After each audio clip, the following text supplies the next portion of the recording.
Hey friends, Christy here with Little Roots Ranch, and today I wanted to talk about hand pollinating corn.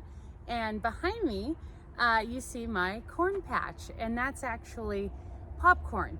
But corn, popcorn, any kind of corn still has the same function, so it's what I'm going to show you.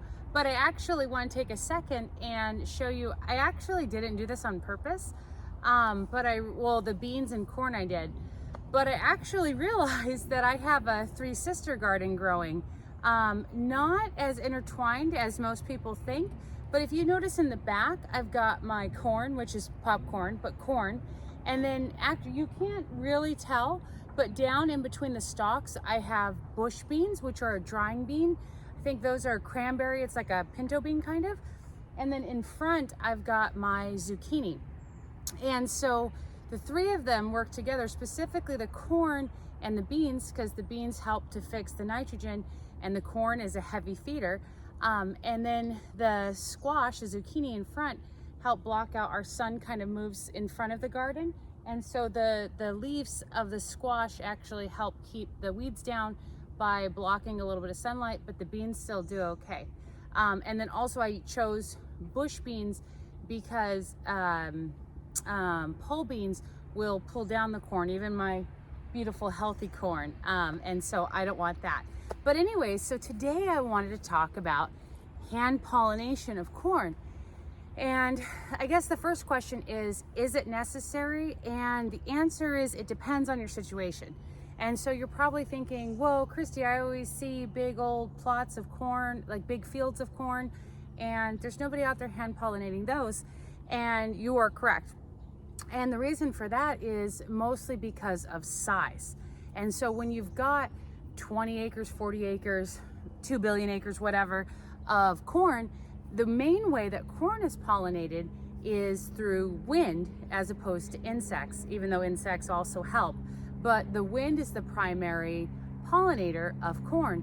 And so when you've got a vast field of corn, and it's the same kind, of course, and they're all kind of agitating against each other and blowing in the wind, and that allows for the pollination to happen.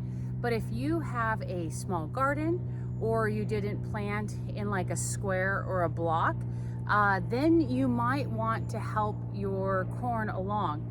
Apologies. Oops. Sorry, my watch is always yelling at me or whatever. I think I move too much.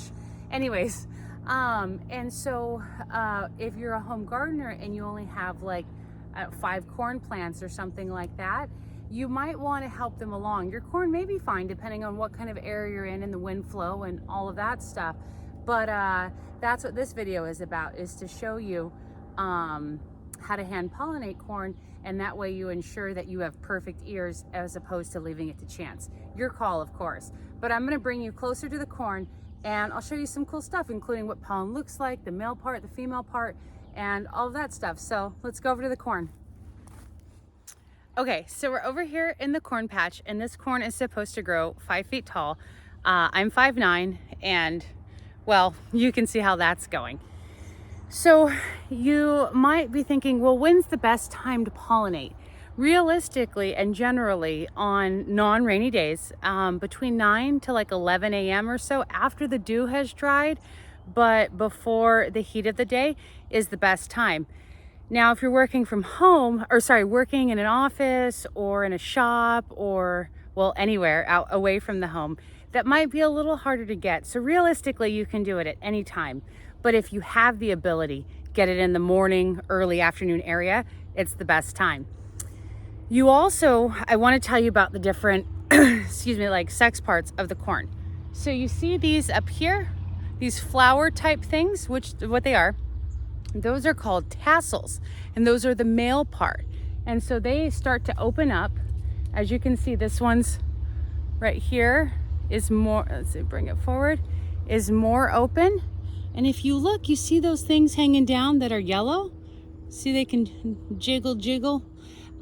That's actually the pollen. And so that pollinates further down the stalk will be the actual heads or ears, of corn. And those are the female parts, and those have what's called silks. So tassels pollinate silks. So using our, let's see here, Where's a good example? This one's larger. I feel like it'll show up better. Okay. See this big guy up here? He's jiggling. So if you look on him, oh, you see the stuff falling?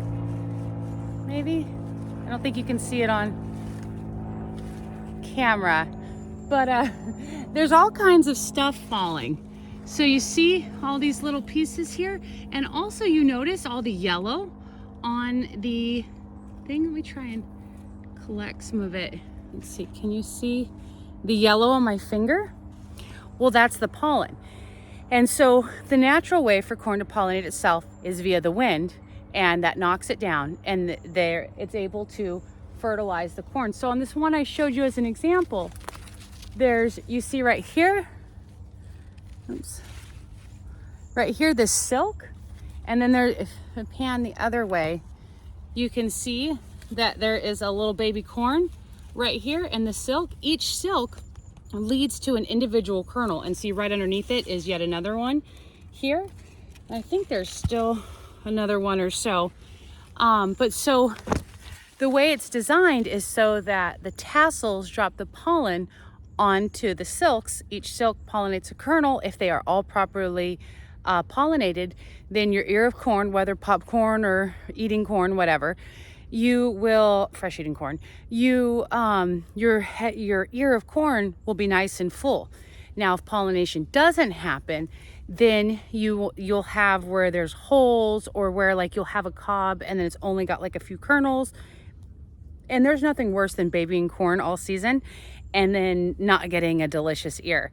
So the quickest and easiest way to pollinate corn is just to shake it.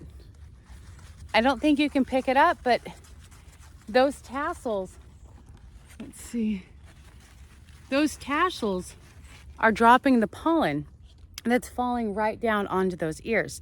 Now, if you want to be a little more precise, or you've got a little bit more time or anything like that, then there's another thing you can do, which is actually you become the wind in more of a way than just shaking.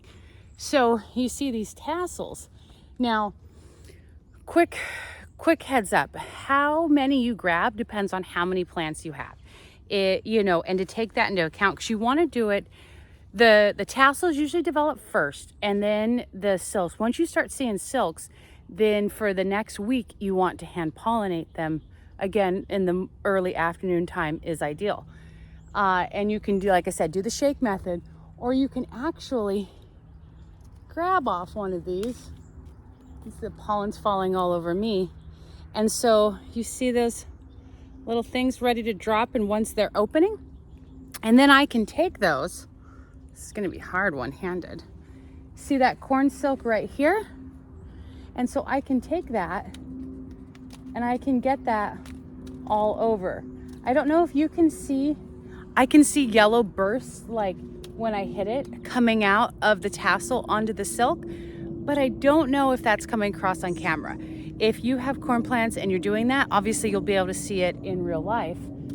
And you just try and get that all over so that all of those can be pollinated.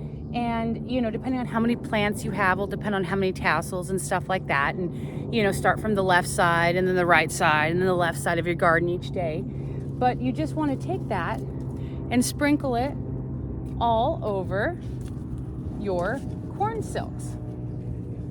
Let's see here. And again, of course, the other method is to shake it, and you can see all the pollen falling down. Let's see, I'm trying to think of the best. I think you can see, oops. See how that leaf is covered with the pollen? You can see all the yellow, and especially in the middle right here. It's like kind of sticky. I don't know if you can see it on my hand.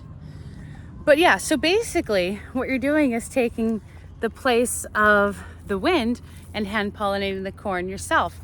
So I hope this video was informational. The key takeaway points were the male part, which is the top is the tassel, and that usually comes up first and opens up. And then when you start to see the silks, which is the female part, and those are the two that you want to connect, either by gently shaking or by actually taking the tassels and rubbing them all over the silks.